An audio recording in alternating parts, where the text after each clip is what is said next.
Welcome, writers, readers, and friends to the Authors Talking Bookish podcast. I'm Donna Norman Carbone, author of All That Is Sacred. And I'm Hope Gibbs, author of Where the Grass Grows Blue. We're two debut writers traditionally published by a small publishing house, bringing to you all the experiences that we as authors learn the hard way, so you don't have to. We'll give you insights from the inception of a book idea to publication and beyond. And along the way, we'll share our love of books from the writer's perspective.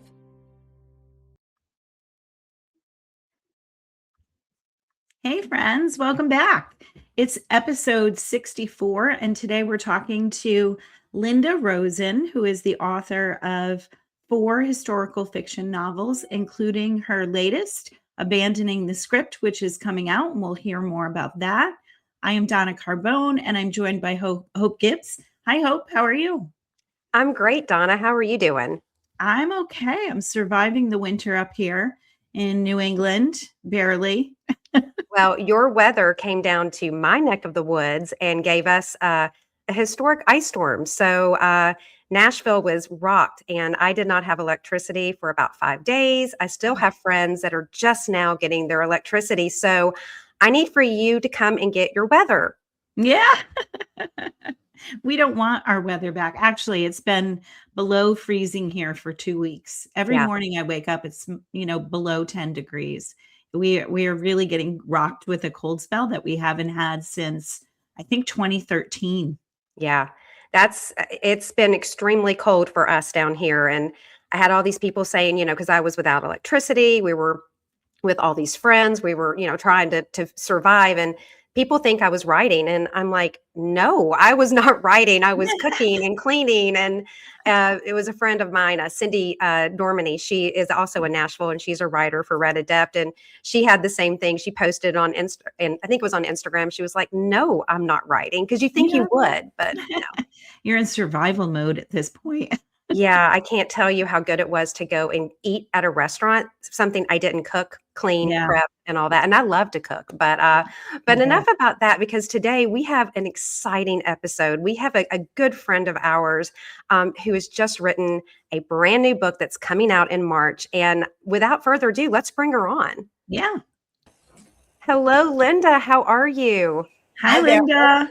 Hi, I am so glad to be here and listening to the two of you. I'm cold. I'm in South Florida and I'm cold. See, this is a sweater. Yeah.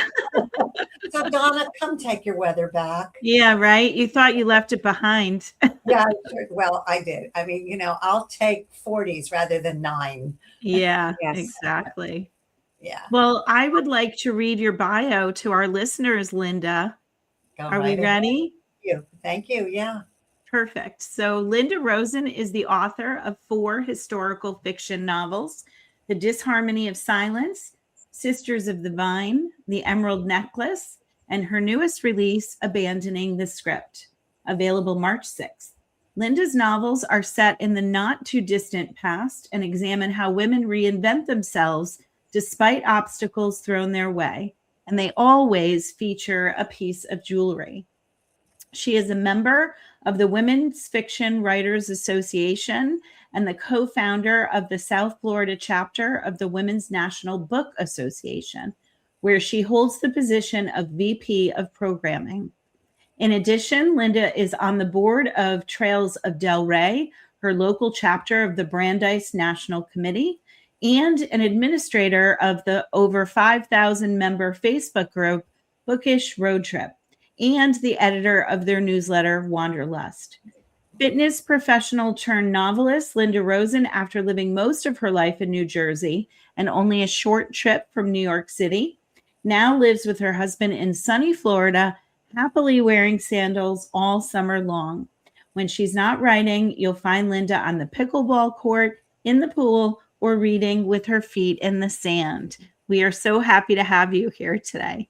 Thank you. And it's the sandals all year long, except I'm jealous. Yes, I am too. And I love the fact that you're a pickleball player. I play a little pickleball in my spare time too. I know, but you're a tennis player. I had to give that up when I had a shoulder replacement. Oh, no. But pickleball is great though. It's kind of like tennis. Fabulous. It's Yeah. a fabulous sport, and people should not think, oh, it's a senior sport. Anybody can go out and do that. There is, first of all, it's not a senior sport, but that's the rep it has. But Yeah. don't just go out and play pickleball if you've never done anything else. Yeah. Well, let's talk about this new book. I have not had the opportunity to read it yet, but I know Donna has. But I love the cover. We're gonna show in a little while. Love the title. So, for those of us who have not read this book, could you give us a summary about it? Oh, sure. Thank you. Thank you so much about the cover, which has a fun story with it, and the title, Abandoning the Script, because my main character, Lucy, is an actress. And I will give you my pitch to give you a little summary of it. But just to let you know, Lucy basically abandons the script of her life, or what her life was supposed to be. And her mother in law, who is known as Grandmama, also abandons her script. So there's a lot of abandoning what we're supposed to be doing, or what we think we should be doing. But it's about Lucy, who really never wanted the ring on her finger or the baby in the crib. But it's 1922, and there isn't much she can do about it. But how far will she go to live her dream, and at what cost to herself and to those she loves? Oh, wow. I And absolutely loved this book. books, there's jewelry, so Yeah. you've got the whole secret and the script that's being abandoned wrapped around a pair of earrings. Yeah. I loved it. And I, Thank you. as an avid reader of yours, I'm always searching for what is that piece of jewelry in your writing, and how is it going to play a role? Yeah. So this story is really told through a feminist lens. Yes. And it includes things like the suffragette movement, like post-suffragette movement. The heterodoxy club is something that she belongs to. Do you want to tell us just a little bit about what that is and how you came up with that idea? Okay. Well, the Heterodoxy Club, I don't know if you've read the book, The Lions of Fifth Avenue by Fiona No. Davis. And Uh-huh. it was the first time that I had heard about the Heterodoxy Club. And it was a secret club in the late 1800s, early 1900s in Greenwich Village. And Mhm. it really was made up of women and just a few men, their husbands or whatever. But these women were unorthodox women for the time. They were the Mhm. first in their fields. They might Yeah. have been the first doctor or lawyer or whatever. And it was a very liberal club.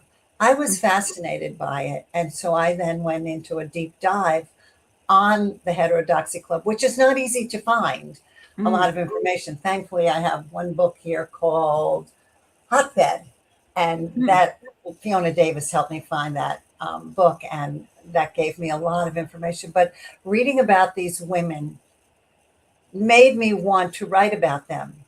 But Mhm. I am not one to write somebody's true story. I Yeah. need to make it up. Mhm. So I took several of the women and created characters, pulling from each one.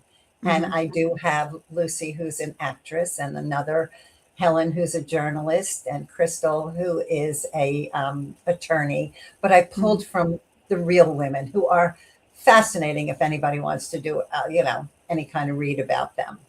Yeah, I loved that facet of the book. And I had never heard of the Heterodoxy Club.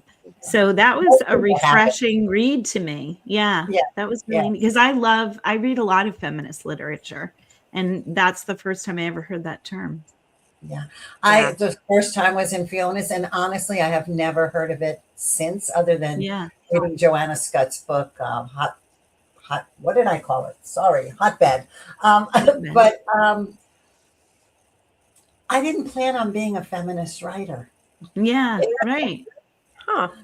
I But did not plan all of on. your books do have a little feminist undertone to them. They're Mhm. not in your Yes, face, but definitely there is like a feminist undertone, which I really enjoy about your writing. Thank you very much. I enjoy finding that out about myself as I'm writing it. Yeah. So Linda, that sounds What were you inspired by for this book? Well, actually, reading about the Heterodoxy Club was the inspiration. Yeah. So I have to thank Fiona Davis for that.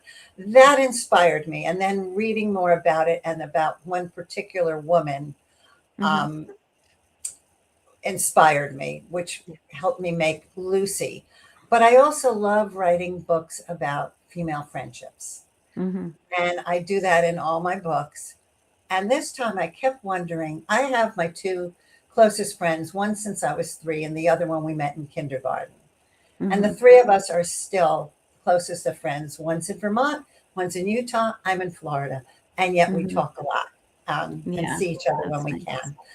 And I wondered what would happen if we couldn't find one of them. Like, Yeah. not that they died, but like, what would happen Yeah. with, if somebody went away and we never heard from her again? Mm. And so I started exploring that with why that might happen. Um, and That's that's how it came to be this book. And actually, that's kind of how the earring came along, because I didn't know what piece of jewelry I was going to use this time. Mhm. And I actually asked my newsletter subscribers to send Mhm. me some heirloom jewelry. And it was a friend of mine who showed me a pair of earrings that had 3 little stones on it. And I thought, oh, that's perfect.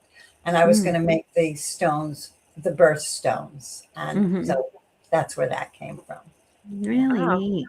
Well, let's look at this cover. Let us look at Abandoning the Script. And I also pulled these up. You've gotten some great author blurbs.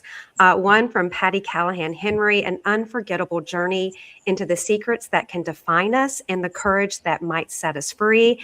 And another one, A Timeless Story of the Power of Personal Choices and the Consequences of Following Your Heart Wherever It Leads You.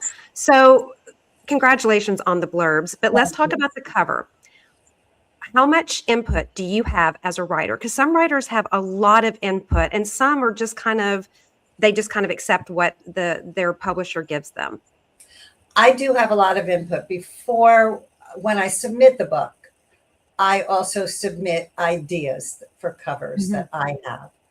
This one was quite funny because I had a vision in my mind of a woman from the 20s in a gilded cage looking out at a theater, because Lucy believes she's stuck in a cage that her husband Mhm. has created for her.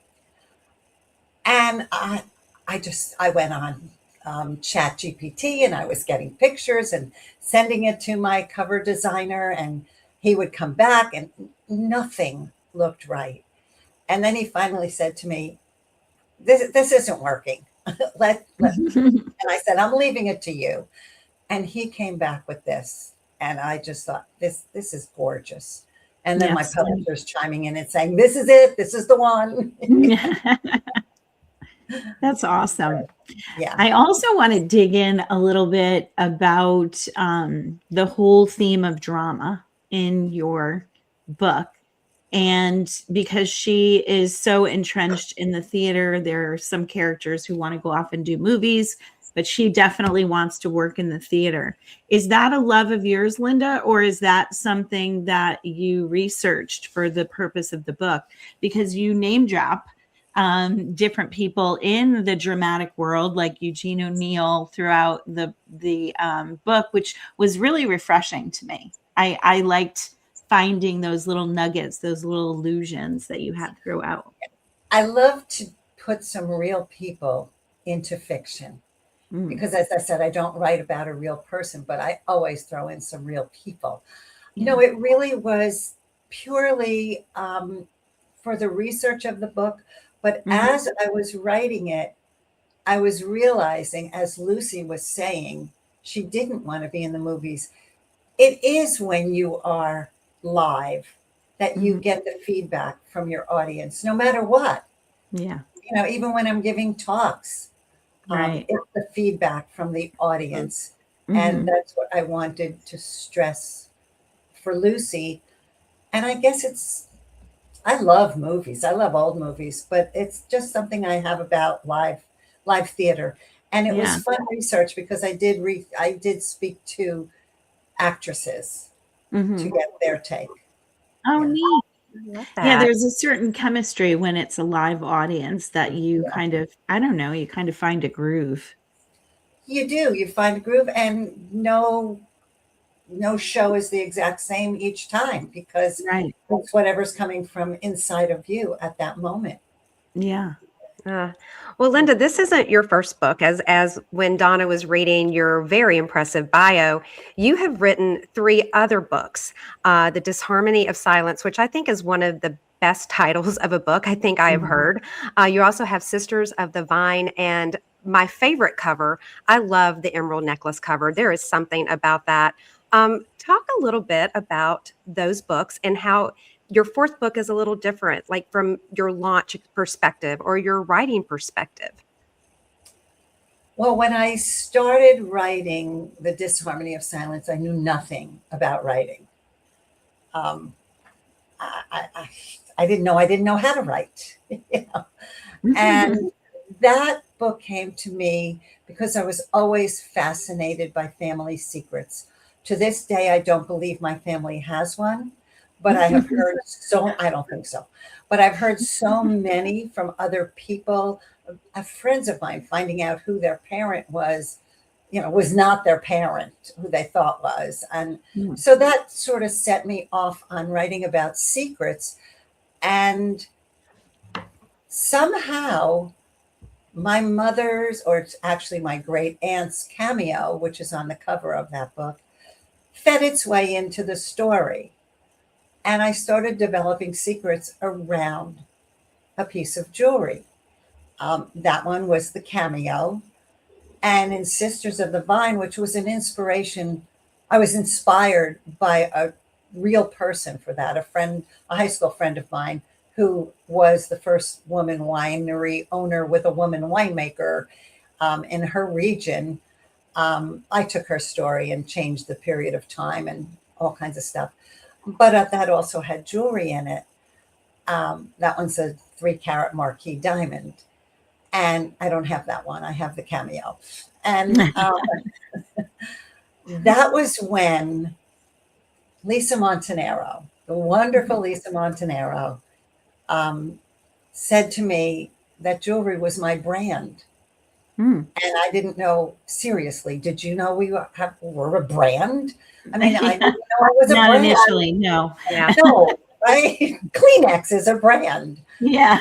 So it kind of set me off that, okay, now I'm going to have jewelry in all my books. So it sort of helped me to go on to the next and the next with that.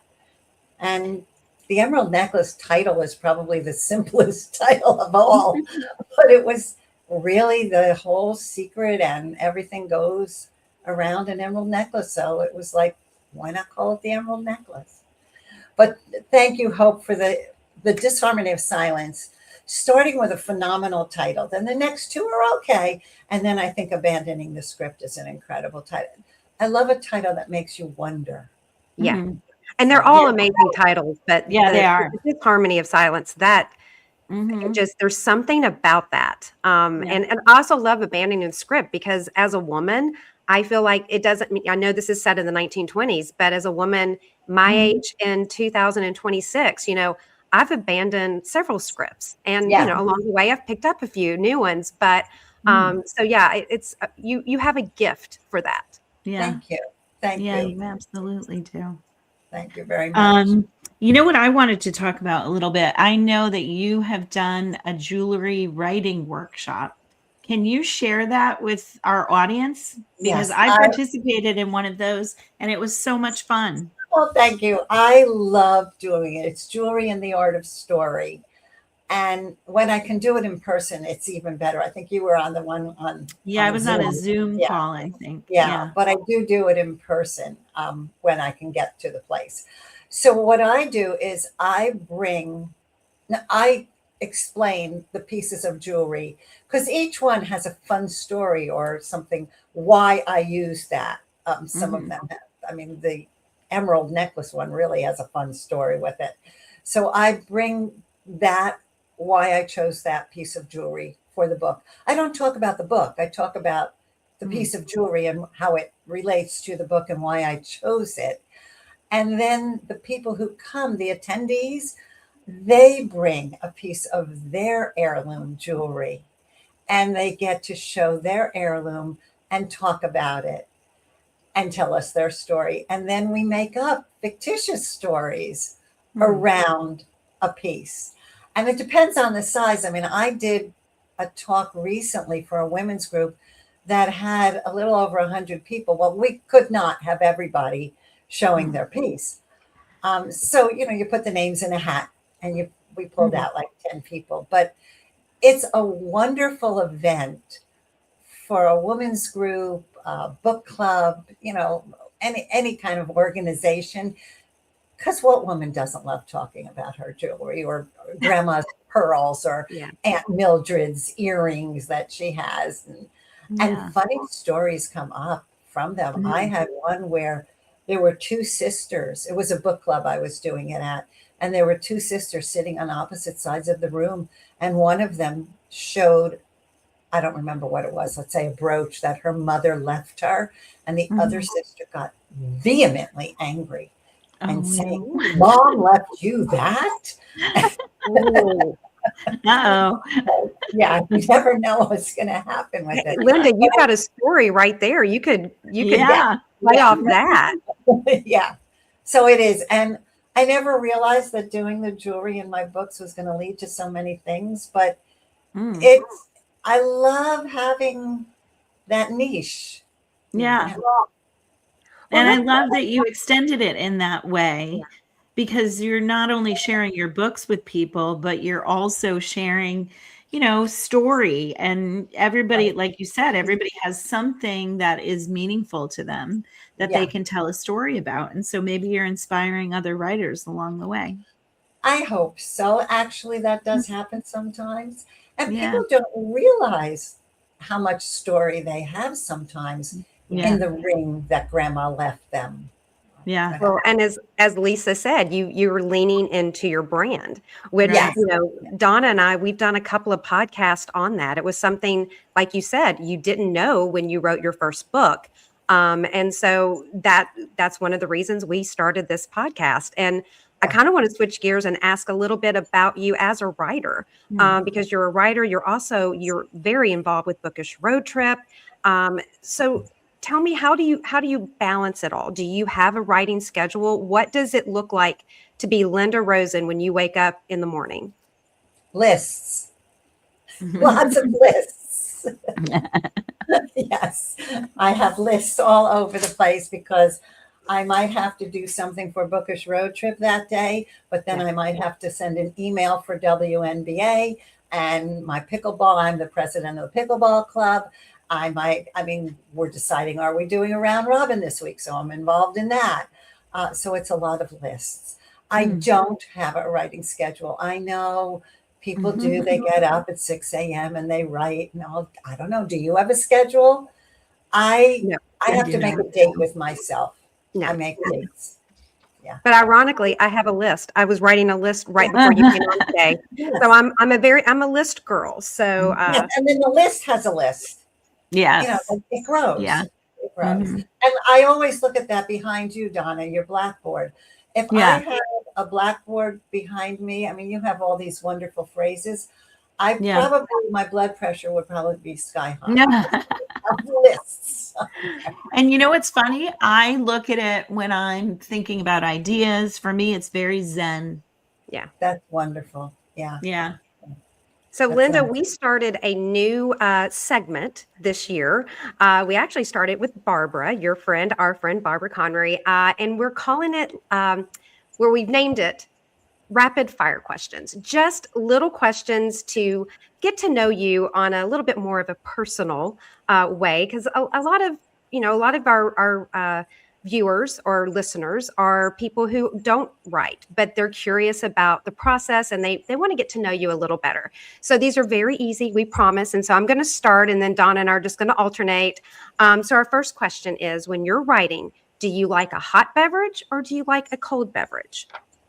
Absolutely no beverage. I am No. deep into my story. I don't eat or read.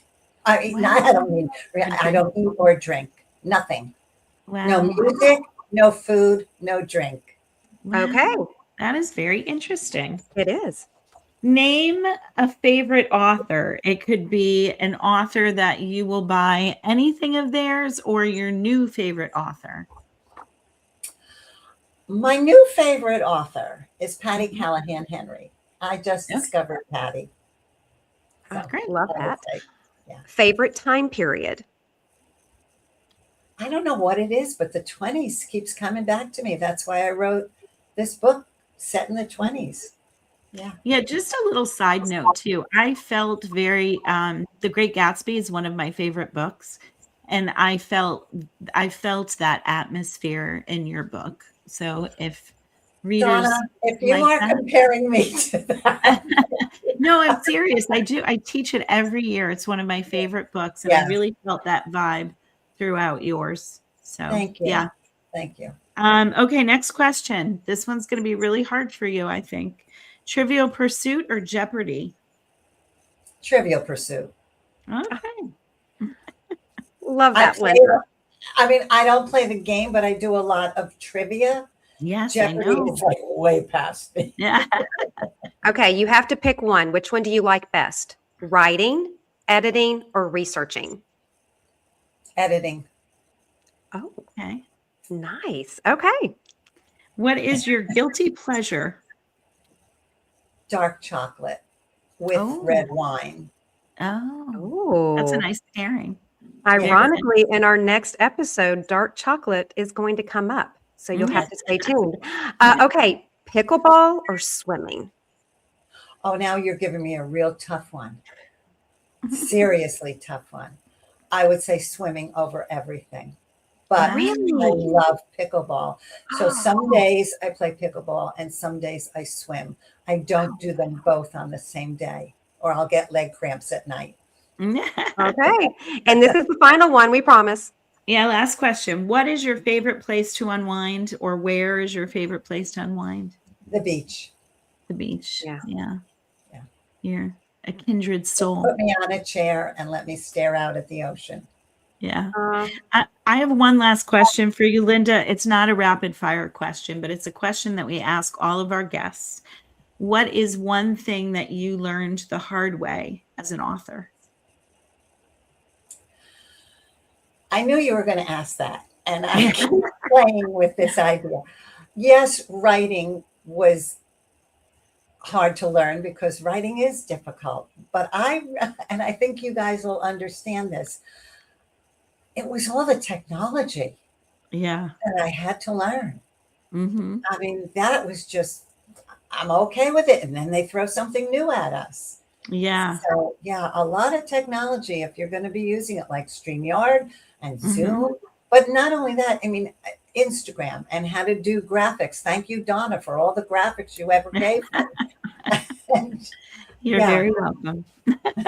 technology. well, Linda, we cannot thank you enough. We are so excited. Please tell us again, when does Abandoning the Script come out?